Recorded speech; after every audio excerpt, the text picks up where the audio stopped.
اصلا ټي ټي پی او پلمه ده. ټي ټي پی نن نه ده پیدا شوې، ټي ټي پی شل کاله پخوا پیدا شوې ده هرڅوک. او پخوا د دې پاکستان سره د ټي ټي پی ډېر ښه روابط وو، د دوی سره نږدې اړیکې لرلې، همدوی سپورټول. دا صرف یوه پلمه ده. او په دې هم پوهېږي چې طالبان، افغاني طالبان په دې موقف کې نه دي چې هغه د ټي ټي پی سپورټ کړي. که ټي ټي پی سپورټ لري بل څوک وي چې هغه د امکانات ولري، که مالي سپورټ یې څوک کوي او که نظامي. افغاني طالبان دا توان نه لري. نور طالبان په خپله مشکلات لري، هغوی دا ټي ټي پی نه شي سپورټولی. دا صرف یوه پلمه ده او غواړي چې په دغه شکل باندې د طالبان او اسلامي امارت جهان ته وښیي چې دا یوه تروریستي ډله ده او په نړۍ کې تروریستان حمایت کوي.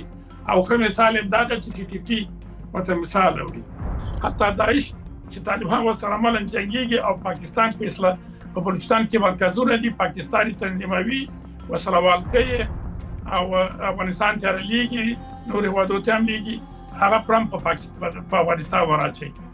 دا ټولې پلمې دي صرف په دې خاطر چې افغانستان باید بېثباته کړي. دوی په افغانستان کې هېڅکله ثبات نشي بدلی، هېڅکله ثبات نشي بدلی. او بلې خوا نه ګوري اخوا دې خوا ته چې که چېرته بیا ورباندې امکانات برابر شي، یو نړیوال تجارت لکه په لومړی ځل چې په طالبانو وکړي، بیا په طالبانو باندې وکړي.